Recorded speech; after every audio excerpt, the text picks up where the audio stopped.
Hi guys, welcome back to the channel. I'm Lexi, and today I want to talk to you about my story.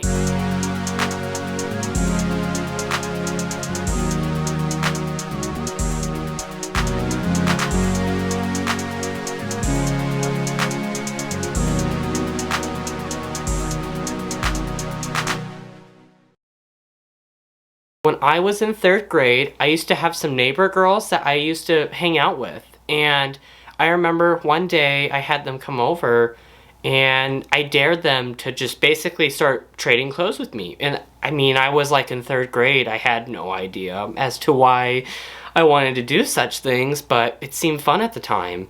And so that was really kind of the first time that I'd ever cross-dressed, or I had worn things that weren't meant for a boy. Fast forwarding, by the time I moved to Lincoln, when I was in 6th grade, I suddenly kind of got this curiosity to try things on, that weren't meant for a boy.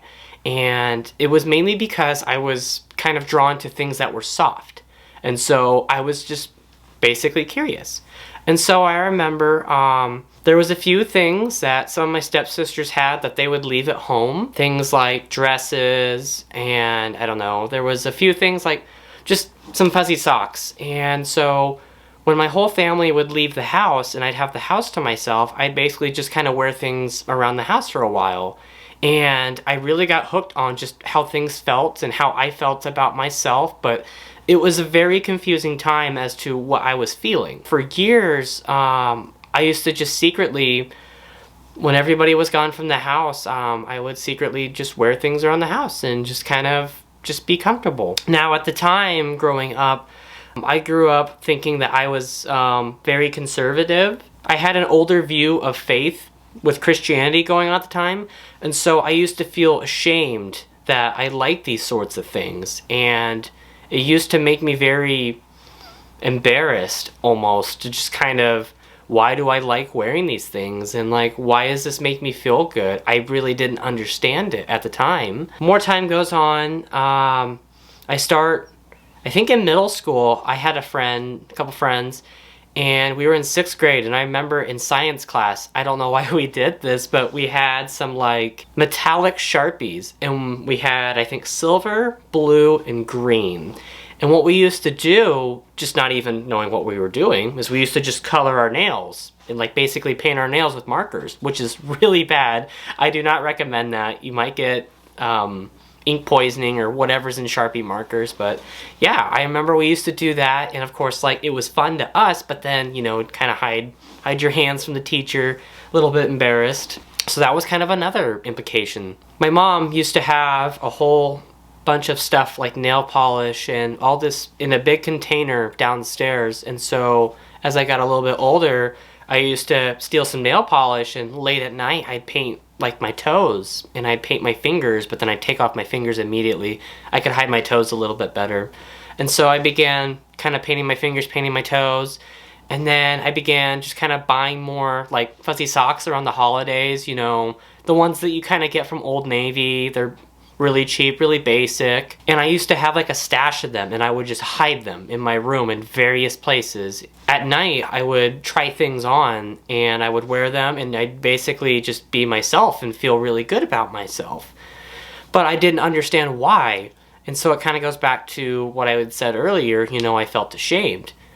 And then I began to kind of wonder, like, what was wrong with me? Was there anybody else out there like me?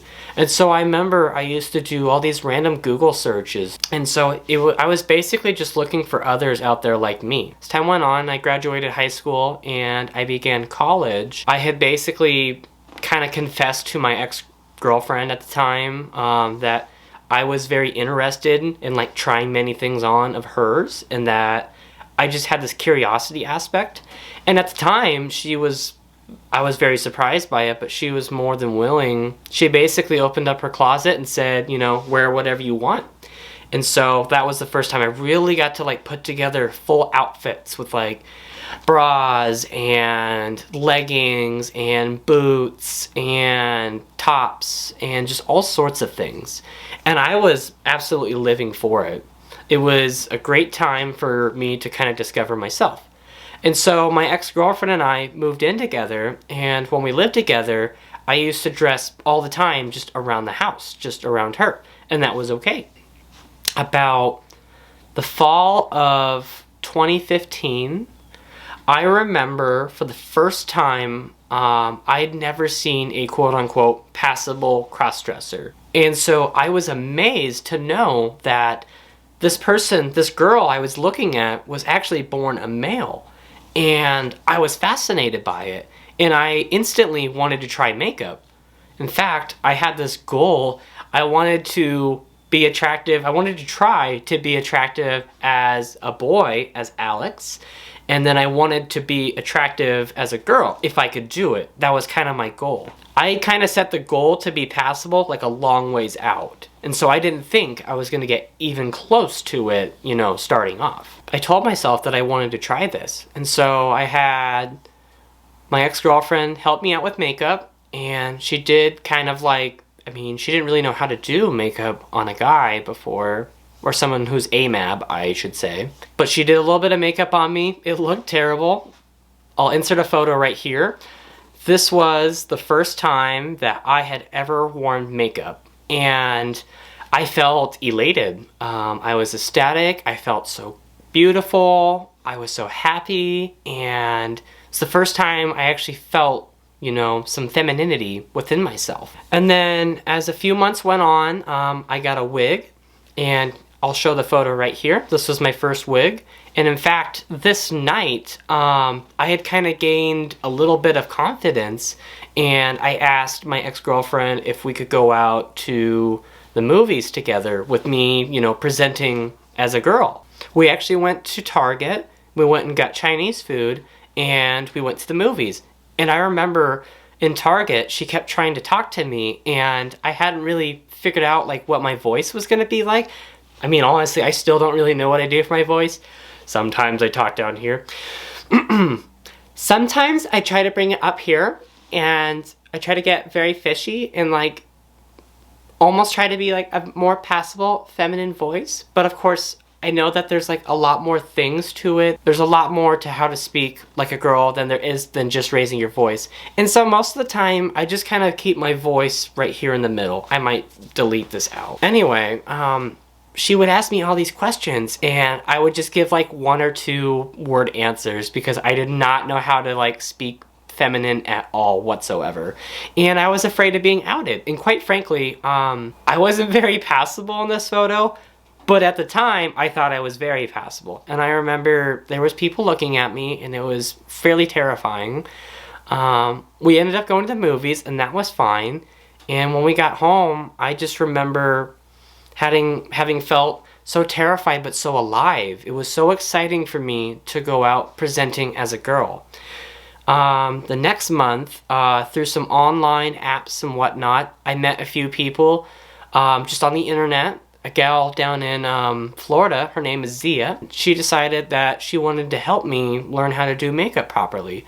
And so we ended up doing a Skype lesson, and I basically took notes. I still even have the notes. And she showed me how to do makeup so that I could look fairly passable. I'll show that photo right here. She basically helped me get to this point. I was using my ex-girlfriend's makeup at the time, which she had some pretty high-end makeup, but like things like her foundation didn't quite match me, so that's why it might look a little bit different. And it was after that lesson that I got on Skype that I actually saw myself as a girl for the first time. I remember just looking at myself in the mirror, just astonished as to what I was seeing. I couldn't believe that this cute girl that I was looking at in the mirror was me. It basically awakened something within me. And I remember that I basically wanted to start looking for a name. And so that night, I was throwing out some random names to my ex-girlfriend, and she started calling me Alexa, since my legal name is Alex, and that would by default be the feminine version of Alex. But I basically told her that I didn't want to be called Alexa, and that if you were going to use my name, please refer to me as Lexi. And so that's where my name came from. After I'd learned what I did, I had all these photos, and I didn't know where to put them. So I created an Instagram trying to find others like me. And it really was like all about finding other people like me. I just wanted to make friends and I just wanted to learn more. And so Instagram really was a great place for me to do that. As time went on throughout Instagram, back when the algorithm was different, I was able to rack up, I think like around 5,000 followers within my first year, just as like a little nobody cross-dresser. And so I'd post photos of myself, and yeah. Eventually there came a point in time where my ex-girlfriend began to think I was prettier than her, or she just didn't like me doing makeup, and so she began to resent me every time that I would be Lexi around her. And so for about, I think, 8 months, I didn't do makeup at all because I was too afraid. I was so scared of her, being upset with me. And so I would just suppress a lot of it and just use old photos to share. And that was not a healthy situation for me. After her and I broke up, I bought my house, and I asked my best friend if he wanted to live with me because he needed a place to stay. So my best friend became my roommate, and I knew that I would have to come out to him in case he saw things around the house. I basically had a conversation with him one day, and I remember asking him, like, what do you think of this girl? And I showed him a photo of me. And he goes, oh, she's pretty cute. And I go, well, that's me. And he was like, really? And it was just like it was a very funny, but it was a very cool moment, having my best friend be like, oh, okay, well, that's awesome. I support you. And I really needed that. I also knew that the next person that I would date needed to know this side of me because it would eventually come up later down the line. There was many times, like I had mentioned in my childhood, where I would suppress and I would try to quit. And I even purged a few things, and I would just be like, no, I'm a boy. I'm not gonna let any of this change me. I was just ashamed, and I was very scared. I met Emily later that summer. We started talking on Bumble. Basically, the first week of us talking was like a rigorous test. It was everything that was either gonna make or break the relationship. I came out to Emily. I told her, hey, listen, there's something I need to tell you. I'm a cross-dresser. And at the time, she was kind of like, okay, a little confused, and like, so does that mean kind of like cosplay sort of thing? And I really didn't have a better analogy for it at the time. We started off slow. I would wear a few things around her, things like leggings, fuzzy socks, or whatever around her to kind of get her used to it. And as time went on, I began to wear a little bit more and more. Then there was a few times where she actually offered to do my makeup. And that was the first time I'd really dressed head to toe as Lexi in a long time. And I'll show some photos of when she did my makeup for the first time here. And there's us together. And I felt super cute. I had so much fun with it. When Emily did my makeup, I was super happy that day. I felt like, oh my God, like I love this person. I need to marry them because they're accepting this side of me. Well, unfortunately, as time went on and I began to dive into doing makeup more and more, Emily apparently had thought that this sort of thing was a phase with me. I told her it's not a phase, this is kind of who I am. In winter of 2019, I started talking with my friend Katie, and her and I on Instagram were chatting about this new thing called Gender Shake, which was in the UK. And basically it was like a big meeting for everybody who was a cross-dresser, gender fluid, or transgender, and they would all meet up and basically hang out. And her and I were wanting to do something or to find something like that in the United States. Kind of on a whim, I reached out to the organizers of Gender Shake in the UK, and I said, hey, my name is Lexi, this is my friend Katie. We just wanted to know, like, how did you start this thing? How does one get to doing an event like this? And almost immediately they asked me if I wanted to run a Gender Shake USA, like an off-spin from the UK version. And I said yes, and having said yes, I really didn't know what I'd just gotten myself into. Katie and I basically started Gender Shake USA. And originally, it was just going to be about 15 people from the Midwest, and we were all going to go meet in Chicago. And so it was going to stay small. As we went on, more people found out about it, and more people wanted to join.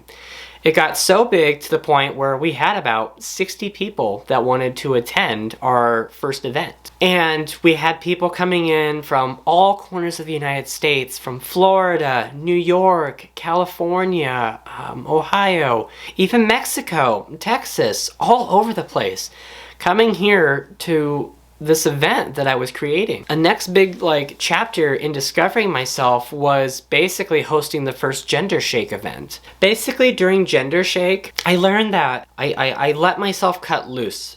I actually got to live as Lexi for an entire weekend. There was nobody there to judge me. Everybody was accepting. We were in Boys Town, which is a very gay-friendly, LGBT-friendly part of Chicago. It was just a euphoric experience. We went and did makeovers, and we went to the dance clubs, went out to eat, and for the first time ever in my life, I really felt like a woman. I knew that I was different, and for the first time I began to feel that crossdresser wasn't the right label for me. I let myself cut loose. I let myself dance. I let myself have fun.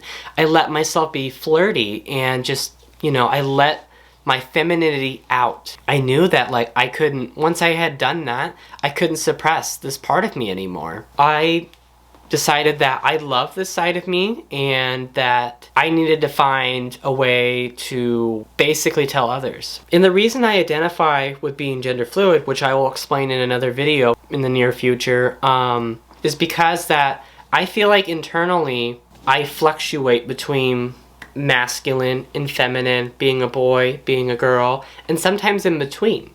And so for me, crossdresser doesn't sum it up because when I am Lexi, I use she, her pronouns, and I feel like I belong with the women. When I came home, Emily and I had a big discussion about me coming out as gender fluid on Instagram, but not having officially came out to her as gender fluid, and that began the strain of our relationship. I told her that I wanted to go see a gender therapist, and so I started seeing one. But really, Emily was having a hard time accepting, who I was. I began to go to a therapist. I basically started off that first session with, I think I'm gender fluid. And my therapist has really helped me come to find myself. In the wintertime, I fell into a Great Depression, having not felt the acceptance from Emily. I began drinking a lot more, and I was fairly suicidal. And then starting in January of 2020, we began going to therapy together, where I go to therapy. Emily has her own therapist, and I have my own therapist, but they work together. And so we would do joint therapy throughout the year, trying to find out the balance between her and I and how to do our relationship. In November, I felt like I just needed somebody on my side. I didn't know what was going to happen. I was terrified of losing Emily. I needed a support group. So I began slowly coming out to my friends one by one, and to my surprise, they were all very supportive about it. And then in January, I decided to write about 7 pages and come out to my mom. To me, it felt like if I didn't have my mom's support, I didn't know, if I didn't have her support, I don't know what I would have done, honestly. So I was very thankful that she was very receptive to me coming out to her as gender fluid. Over the course of springtime, I began to feel, more confident, more like I needed to get my identity out. I didn't want to hide in the shadows anymore. This was a part of me, and I needed it to be heard, and I needed it to be seen. I began getting involved with LGBT groups, Facebook groups in Nebraska, in Omaha, and Lincoln, and I met a bunch of, LGBT friends and folks, and they really helped me kind of guide and find my sense of community here, even in my own town. So fast forward to last June, Emily and I were not doing good. We were still having troubles with our relationship. She was afraid that if I came out, what her family would think of her, being with me, which is valid. But I felt I was feeling angsty. With me coming out, I just felt like it was almost life or death for me at that point, denying who I was and being fake around people. I wanted everybody to know, and that felt very important to me. And so I picked a random Sunday in June, and it really was my friend Tori. I told her that I wanted to come out and come out to the world, and she kind of was like, well, I don't think you got the guts to do it, kind of challenging me. And I was like, you know what, fine, watch me, I'm gonna do it. And so and here's where I made a mistake. I didn't tell my family, I really didn't even tell my friends, and I didn't tell Emily that I was going to be making this big announcement. I remember being at work, and I had the whole thing typed out. Just this whole coming out post that I was coming out as not only gender fluid, but bisexual. And the reason I came out as bisexual was because I was kind of on the line about my sexuality. And eventually I figured, you know, if I'm going to come out as gender fluid, I might as well come out as bisexual, because I need to acknowledge the fact that I do have some attraction to some men, to some trans women, to some people that identify as non-binary. And basically it's not just limited to cisgendered women. I remember I hit send and instantly my stomach began to plummet. So I basically made this big post and it got some mixed reception, mostly positive. But the number one thing I did was I hurt Emily, because I basically came out to the world without consulting with her first. And so after that day that I came out, I began to experience a little bit of the fallout after coming out. Some family members decided to no longer talk to me. Others were confused. Honestly, the number one thing that everybody was confused about was me being bisexual. A lot of people thought that meant polyamorous, which it doesn't. Polyamory is when you choose to have or choose to be in an open relationship with more than one partner. Bisexuality essentially means you are attracted to two or more genders.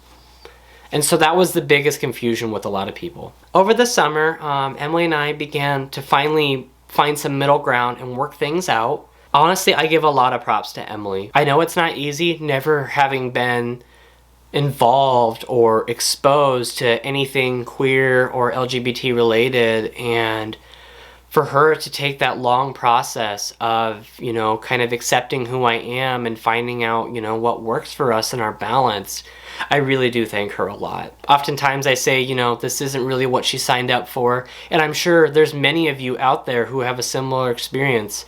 But what I want to tell you is, things may seem really rough up front, and it may seem like the world is going to end, but through persistence and through trying, things can get better. The number one thing with Emily and I was, regardless of our misunderstandings and our disagreements, we loved each other too much to quit on each other. And so that is really a big reason why we have this channel today, to kind of explain how we're going about our process of, you know, balancing her being a cisgendered heterosexual woman and me being an AMAB, gender fluid, bisexual individual, and how we make things work. And a lot of it is her just spending time with me as Lexi, by doing these videos and by having fun together and doing these things. Now today, I consider myself an LGBTQ+ advocate. I am openly gender fluid. I am openly bisexual. I am out to pretty much everybody except some people at work. And I'm still kind of discovering myself. I remember before I wasn't really all about that non-binary, in-between kind of androgynous kind of area of the spectrums, but I've now found that, you know, I enjoy being somewhere in the middle occasionally, and having some masculine features and some feminine features occasionally, and basically being fluid all throughout the gender spectrum. Anyways, that is my story. If you have any further questions, feel free to message me on Instagram at LexiMStorm, or you can message us at Blurring the Binary. And if you like this video, please share it with others. There's probably a lot more details within my story that I went over because there's so much going on. And so, like I said, if you have any further questions or you want to discuss this more with me, please reach out. If you like this video, please share it with others. Please give us a like and subscribe. We would very greatly appreciate it. And thank you for watching.